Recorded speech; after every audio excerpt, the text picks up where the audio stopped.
Welcome to Talent Talks, brought to you by the good folks at Saba Software, the only series that's dedicated to making your managers of people better coaches. I'm Kris Dunn, CHRO at Kinetics, based out of Atlanta, doing work nationally.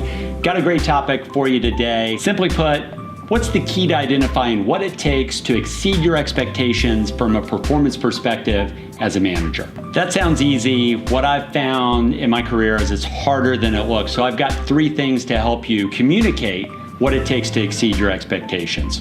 Number 1, simplify the contrast that you're going to give the employee down to good versus great. Based on where you're at in the company you're with, you might have a 5-point rating scale from a performance perspective.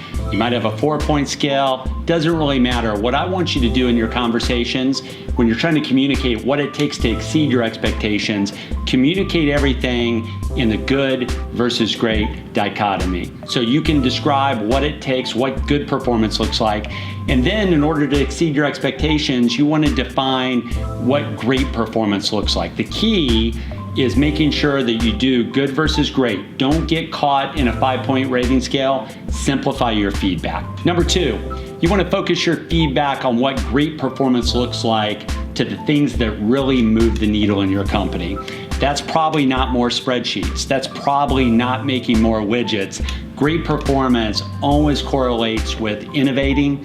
It correlates with adding value that other people didn't expect, things in that realm. So you want to make sure that the feedback you give them is really dedicated towards innovation and adding value. And the third key to describing how people can exceed your expectations is you never want to give people a list that says, if you do X, Y, and Z, you will exceed my expectations either overall or in a goal. You can't give people a list. If you're truly reserving what great performance looks like to things that really move the needle, you can't give people a list because it's really incumbent upon them to be creative and find those opportunities that they see on a daily or a weekly basis, perform them, make things better, and then tell you how they did that as part of the performance cycle. So if you do those 3 things, you'll be well on your way as a manager to effectively describing what exceeds performance looks like from your viewpoint